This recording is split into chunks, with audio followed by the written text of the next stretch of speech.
मैदेरा मैदेरनि लामाजों थांबाय थागोन, सैमाया सोंबाय थाखायो। इलेक्शननि सिगां 14 नं चिरांदुवार ब्लकआव बिपिएफ दोलोखौ लाथिख' खालामनो नाजागासिनो दं। दिनै चिरां जिल्ला 14 नं चिरांदुवार बियाबनि सिङाव थानाय आस्राबारि प्राइमारि इउपिपिएल ब्लक कमिटिनि बानजायनायाव गुबुन गुबुन राजखान्थि दोलोनिफ्राय इउपिपिएल दोलोआव जयनिं हाबाफारि लादों। गासै 65 सोद्रोमाफोरा गुबुन गुबुन राजखान्थि दोलोनिफ्राय इउपिपिएल दोलोआव आखाइ हमफैयो। बे हाबाफारियावनो 31 नं सिडली बियाबनि एमएलए जयन्त बसुमतारी आरो इएम रनजित बसुमतारी बिथाङाबो बाहागो लायो आरो बरायनानै लायो।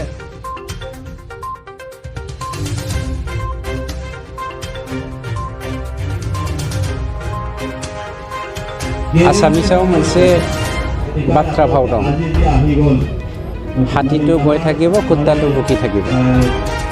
बे जादों आसामिसनि बाथ्रा भाव। मैदेरा मैदेरनि लामाजों थांबाय थागोन, सैमाया सोंख्रबाय थाखायो। गतिके जोंनि इउपिपिएल दोलोआ मैदेर हिसाबै दिनै मा खामानि मावदों मा खामानि मावाखै, दिनैनि जा खामानि जा ग्रान्ड जयनिं प्रग्राम 14 नं चिरांदुवारनि जा आस्राबारि प्राइमारि, बे प्राइमारिनि गेजेरावहाय प्राइमारिनि सिङाव 65 सा जोंनि इउपिपिएल दोलोआव बिपिएफ, बिजेपि, कंग्रेस दोलोनि मानसिफ्रा फैनानै जयन जाफैबाय। आरो बावैसोनो नैबे दिनैनि गेजेरावनो जों गुबुन मोनसे जायगायाव आरो जयनिं प्रग्राम खालामनो थांबावगासिनो दङ। एमपि इलेक्शननि सिगां जोङो बिपिएफखौ बेवहाय जिर' खालामनो नाजागासिनो दङ। जुदिहे जोंनि मावनाय दांनायखौ जोङो जुदि मोजाङै फकास खालामनो हायो आरो फकास खालामनायनि थाखायनो दिनै रायजो राजाफ्रा सोलायनायखौ लुबैगासिनो दंखायो। खिन्थु माखासे मानसिया, आं मोनसे खोन्थाखौ बुंनि, जेनेबा हमना ला बिपिएफआ 17 बोसोर रायजो खुंदों, जोङो 17 मास रायजो खुंदों, नङा होमबा? 17 बोसोर आरो 17 मास। बे 17 मास आरो 17 बोसोरनि गेजेराव गोबां डिफारेन्स दङ बोसोरा। खिन्थु थांनाय 17 बोसोराव आं खाम्फा बरगयारिनि एगेन्स्टआव देरहानानै आं बे हालामनिनो जेनेबा बे कनस्टिटिउसननि सासे इएम हिसाबै बेखौसो बुंनो नागिरदों। 17 बोसोराव खाम्फा बरगयारिया गावनि न'खरनि जाथि बंस'खौ, आं दाखालि बुंखांबाय, बिथाङा गावनि न'खरनि मानसिफोरखौ मैदेर मावद साख्रियाव सोदों, खिन्थु बिनि न'खरनि जायफ्रा मैदेर मावद खामानिखौ मावदों दिनैसिम मैदेरनि लानजायखौबो दांफेराखै, खोमोनबो दांफेराखै, आरो दिनैसिम मैदेरा माबायदि बिनि खाथियावबो थांफेराखै बे मानसिफ्रा। बिनि अनगायैबो 750 जन जोंनि लेखा गोरों सेंग्रा सिख्लाफोरखौ साख्रि होगोन होननानै बिथाङा 2 नाम्बारि केजुवेल नङा, बियो 2 नाम्बारि। माबोरै केजुवेल नङा होनना बुंगोन, बिथांमोना मा होनो स्टाफ सेलेक्शन बर्ड, बे स्टाफ सेलेक्शन बर्डनि गेजेरजों बिथांमोना बेखौ सोआखै, सेन्ट्रेल स्टाफ सेलेक्शन। दानिया बे सेन्ट्रेल सेलेक्शन बर्डनि गेजेरजों सोआलासिनो बिथाङा गाव हारसिंनो माने 750 जन मानसिनो साख्रि होगोन होननानै केजुवेलाव सोदों। दिनै बे 750 जन मानसिया खिन्थु बिसिनि गथ' गथाय, बिसिनि बिसि फिसा, बिसोरो ओंखाम मोनजायैनि थाखाय गाबख्रावगासिनो दं आरो आंनि खाथियाव साख्रि बिफैगासिनो दं। गुबुन फारसे जोंनाव 400नि एसे बाराल' माबा दङ, पस्ट खालि दङ फरेस्ट डिपार्टमेन्टआव। दा बे 400 जन पस्ट खालिखौ आं फरेस्ट डिपार्टमेन्टनि बाथ्राखौल' बुंदों, बेखौनो सोरबाया मिसगाइड खालामलायगोन।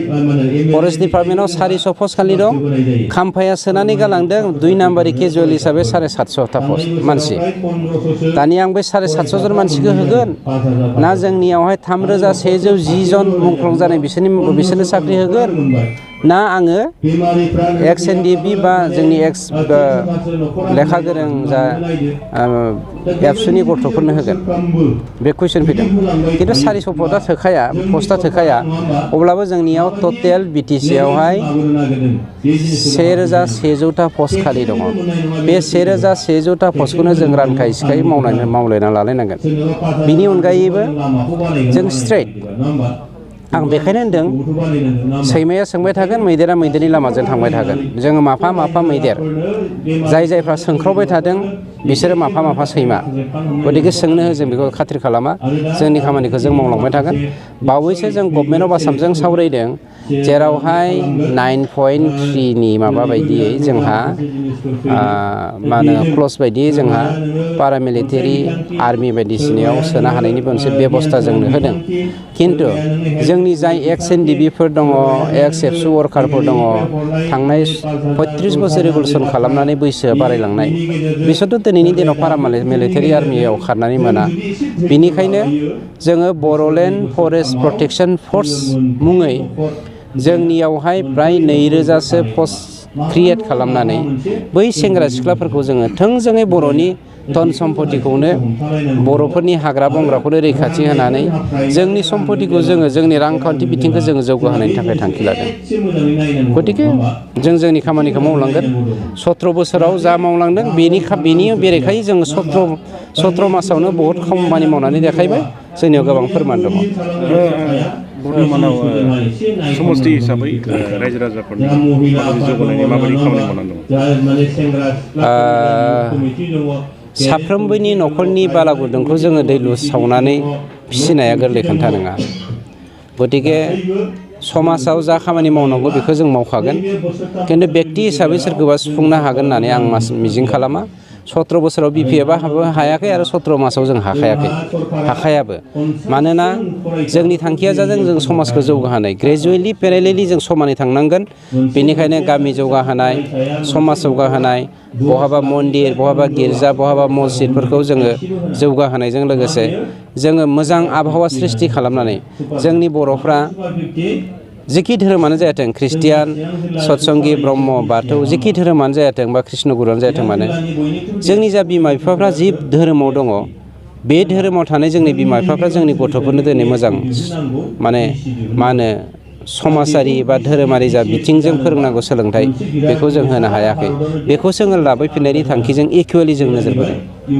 আমি 15 বছৰ দিন ধৰি আমি বিপিএফৰ লগত কাম কৰিছিলোঁ আমি বিপিএফ চৰকাৰে একো সা সুবিধা দিয়া নাই এইটোৰ কাৰণে আমি ইউপিএলত যোগদান কৰিছোঁ আৰু ইউপিপিৰ নিয়ম নীতিবিলাক অলপ ভাল আছে ভাল প্ৰচেছত কৰি আছে সেইটো কাৰণে আমি ইউপিএল চৰকাৰক আমি ছাপোৰ্ট কৰিছোঁ কেইজন যোগদান কৰিছে আমি গাঁৱৰ 26 জন জইনিং কৰিছোঁ আজি আৰু যাতে আমাকো ইউপিএল চৰকাৰে ভালদৰে চায় আমাৰ এতিয়া বহুত আঁচনি আহি আছে আমাক যাতে ইউপিএল চৰকাৰে অতি সোনকালে আমাক ঘৰ অৰুণোদয় আঁচনি ৰাস্তা ঘাট কুঁৱা তেনেকুৱা বহুত সা সুবিধা যাতে আমাক প্ৰদান কৰে সেইটোৰ বিষয়ে আমি গাঁৱৰ ৰাইজসকলে জইন হৈছোঁ